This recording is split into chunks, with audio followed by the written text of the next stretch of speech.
Chapter 2 संघवाद, जिसको English में कहा जाता है फेडरलिज्म। ठीक है, अब इसमें देखेंगे संघवाद क्या है।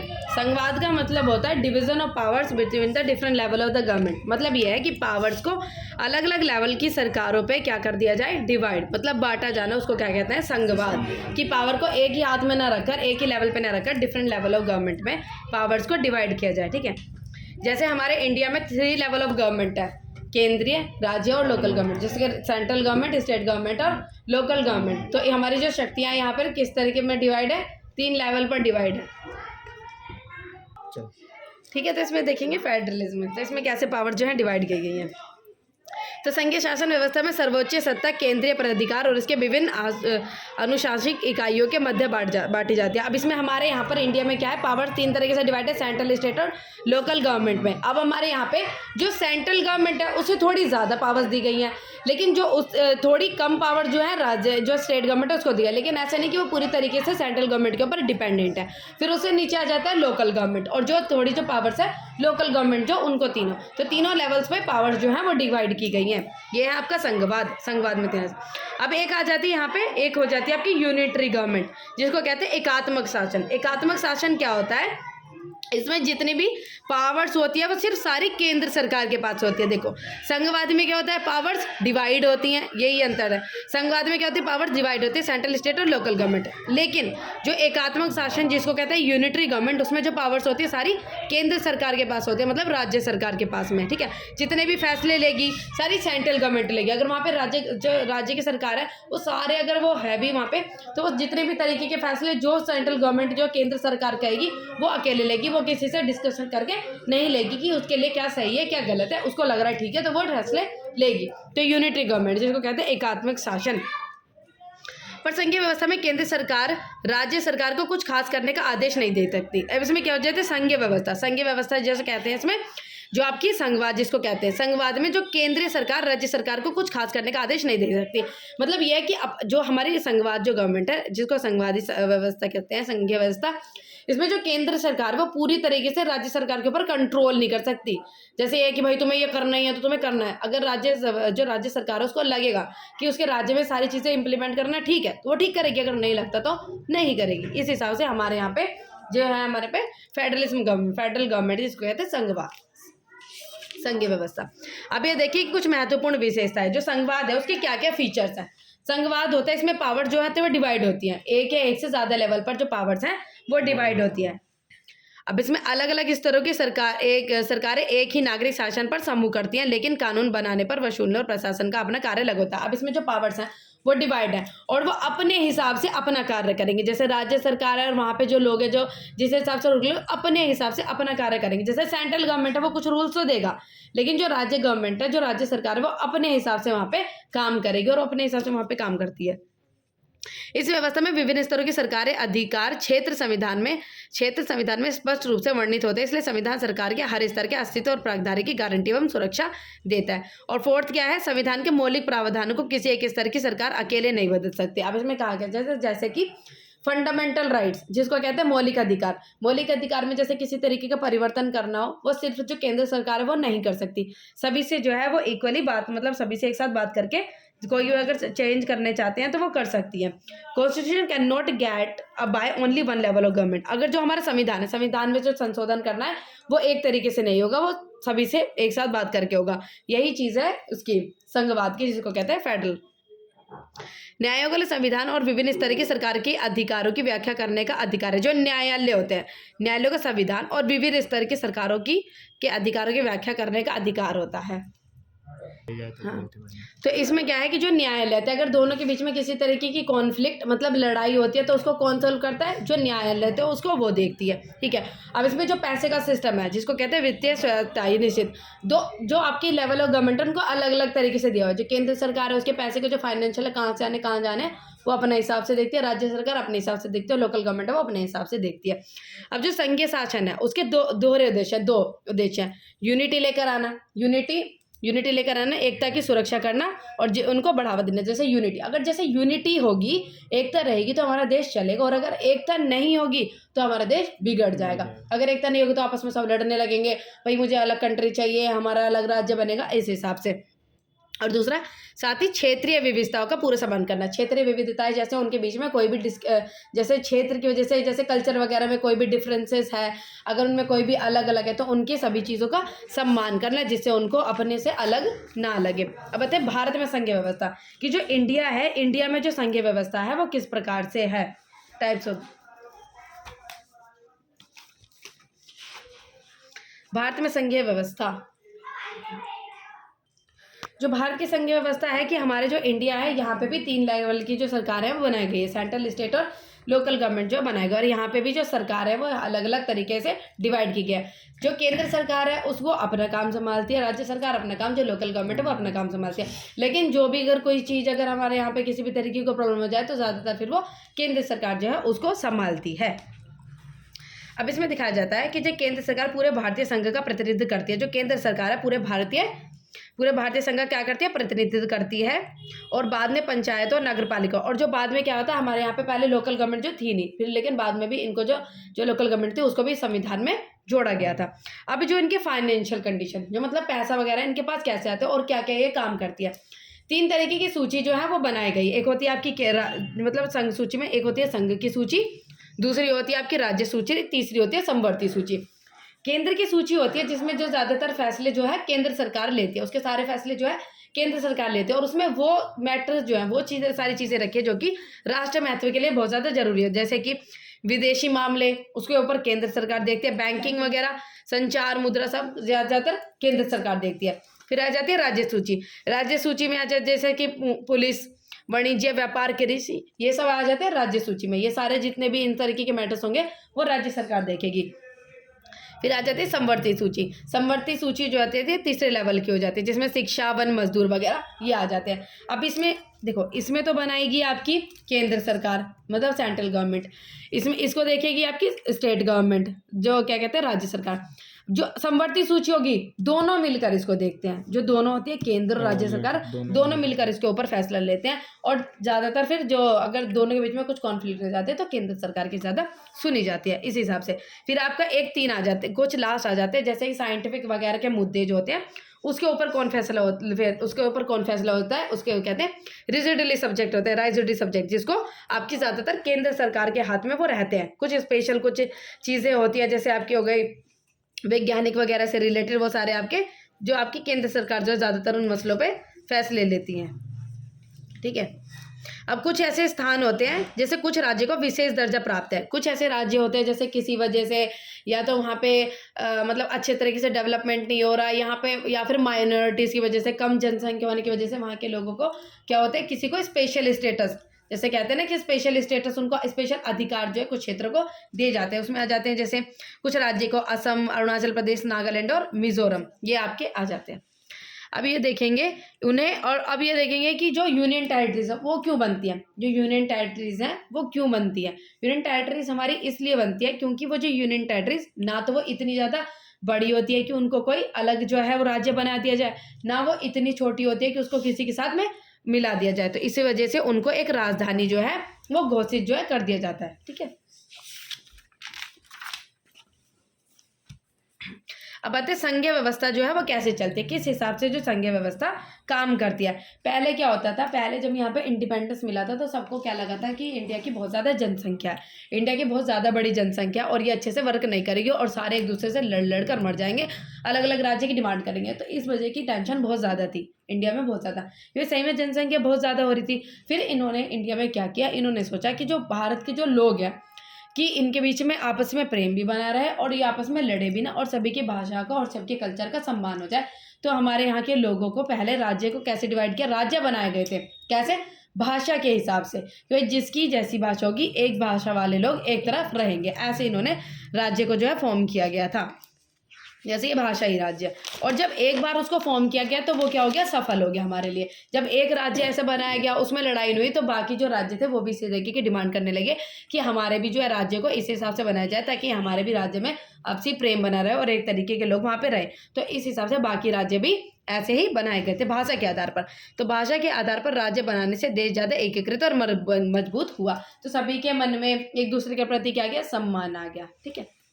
भाषा नीति, अब हमारे संविधान में किसी एक भाषा को राष्ट्रीय भाषा का दर्जा प्राप्त नहीं है। अब हमारे यहाँ पे कोई भी एक नेशनल लैंग्वेज नहीं है, और हमारे यहाँ पे नेशनल लैंग्वेज है ही नहीं। और हमारे पास यहाँ पे संविधान में कुछ 22 लैंग्वेजेस हैं, जो कि हमारे यहाँ पर 22 लैंग्वेज जोड़ी जाती है। अब कोई जैसे गवर्नमेंट एग्जाम होता है उसमें मतलब ये जो 12 की 12 जो लैंग्वेज 22 की 22 लैंग्वेज होती है वो लिखी हुई होती है कि भाई तुम्हें किस लैंग्वेज में जो पेपर है वो देना है, ठीक है।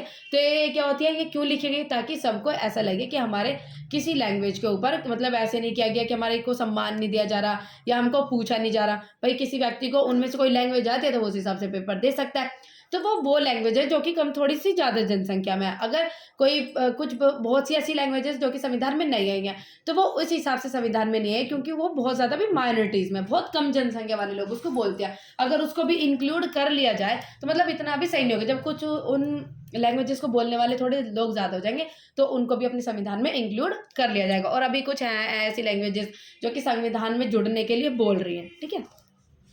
इसीलिए हमें कहा जाता है कि अभी भारत में कुछ ऐसी लैंग्वेज नहीं है जिसको हम राष्ट्रभाषा घोषित कर दिया जाए, क्योंकि अगर एक भाषा को घोषित किया तो सभी लोग फिर इस तरीके से कहेंगे।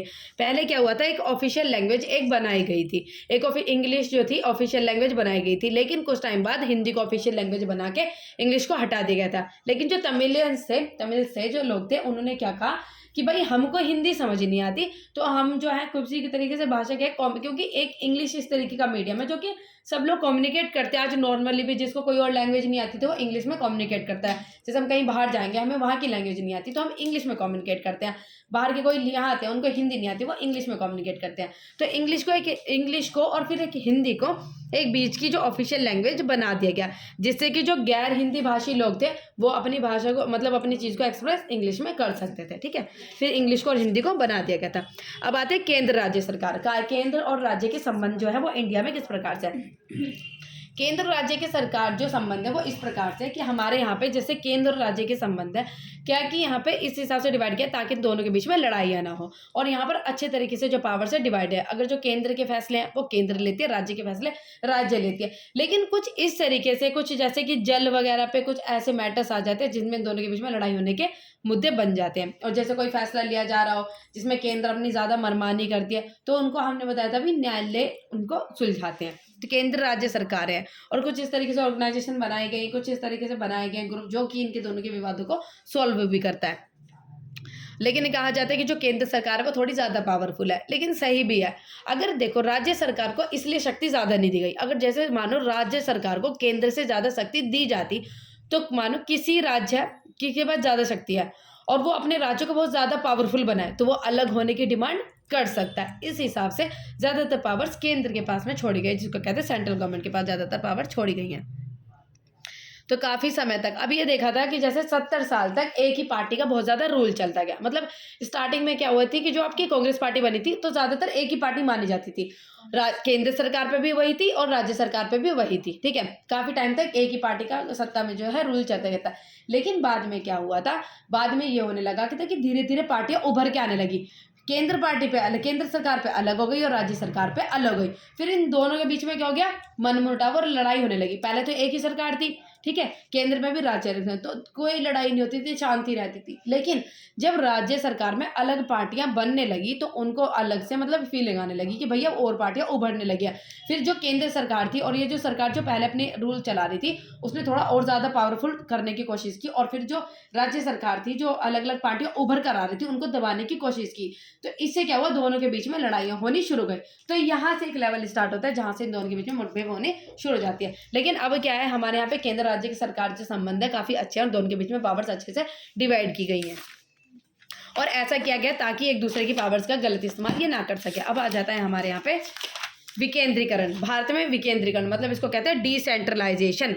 विकेंद्रीकरण का मतलब ये होता है कि जो राज्य सरकार और जो केंद्र सरकार की पावर्स को मिलाकर एक नई तरीके की गवर्नमेंट बनाई गई है, जिसको तीसरे स्तर की सरकार कहते हैं, जिसको कहते हैं स्थानीय शासन, लोकल गवर्नमेंट कहा जाता है, ठीक है। लोकल गवर्नमेंट जिसको कहा जाता है, अभी हम जिसकी बात कर रहे थे, पहले लोकल गवर्नमेंट थी नहीं। लेकिन जब क्या हुआ, जब क्योंकि एक नॉर्मल हिस्से जैसे कोई गांव में किसी तरीके का मसला हो रहा है, पैसे कहाँ से आ रहे हैं, वो सारे तरीके के मैटर से एक स्थानीय शासन अच्छे तरीके से समझ पाएगा कि उसके गाँव को किस चीज़ की, उसके गाँव शहर को किस चीज़ की ज़रूरत है।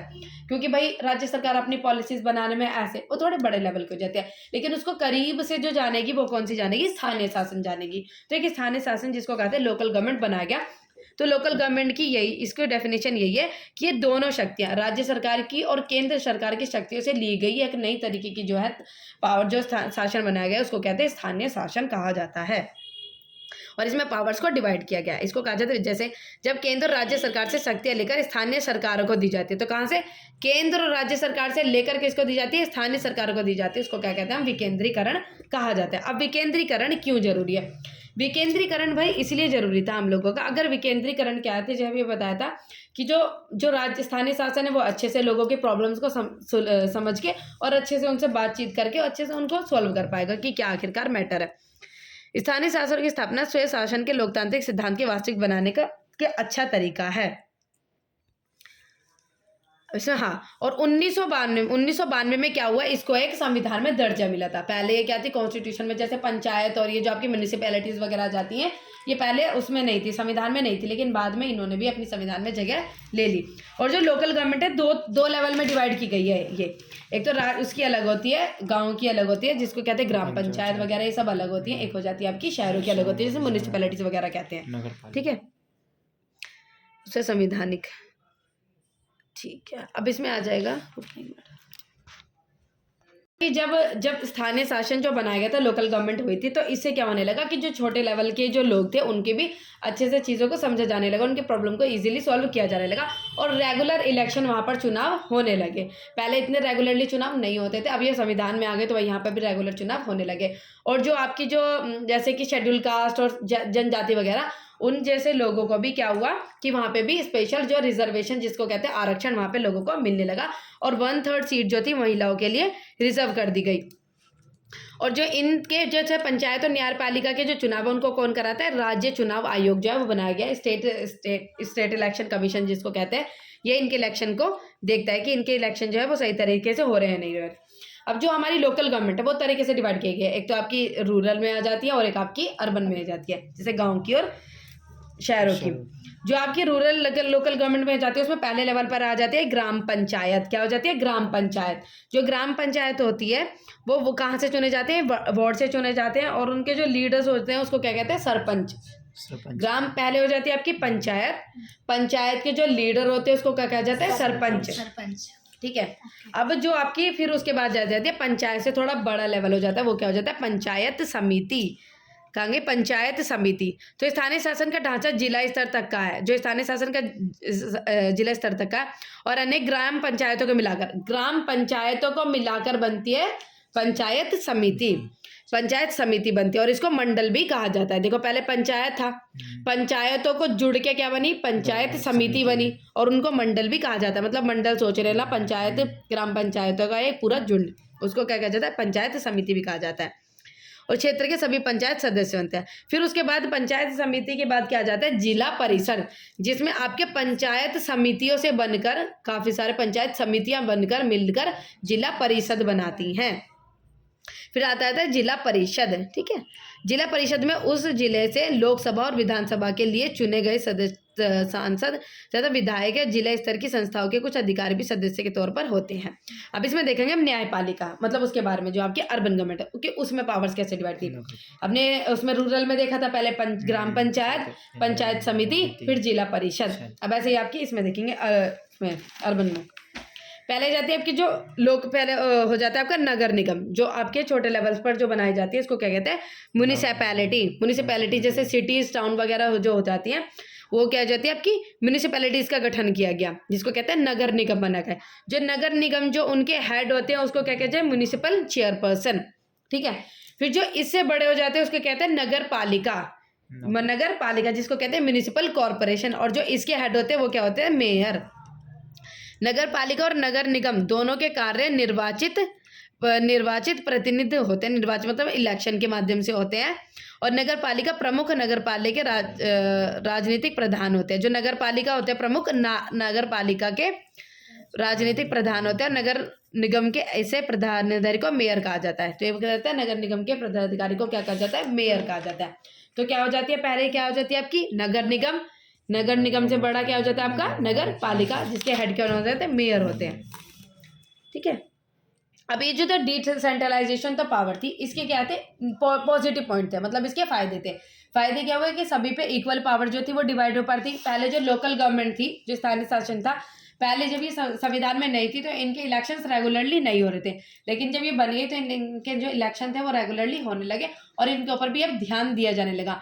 पहले इनकी जो चीज़ें होती थी, डिमांड हो जाती थी, इग्नोर कर दिया जाता था, लेकिन अब ये होने लगी। इनको पंचायत वगैरह सुनती है, कोई भी चीज़ हो जाती है तो इनको ये सुलझाने की कोशिश करती है। जो इनके अंदर जो वाद विवाद हो रहे थे वो क्या हो गए, खत्म हो गए। ठीक है, लेकिन कहाँ गए, हाँ, यहाँ लोकतंत्र की जड़ें और मजबूत हो गई और इससे महिलाओं का प्रतिनिधित्व बढ़ने लगा और जो महिलाओं का प्रतिनिधित्व भी वो बढ़ने लगा। लेकिन ग्राम सभाओं की बैठक नियमित रूप से नहीं होती है, लेकिन ज़्यादातर क्या होती है, नेगेटिव पॉइंट्स कुछ भी ये है कि ज़्यादातर इनको चीज़ें कभी कभार इग्नोर कर दी जाते हैं। तो ये पूरा चैप्टर कंप्लीट हो गया। ठीक है।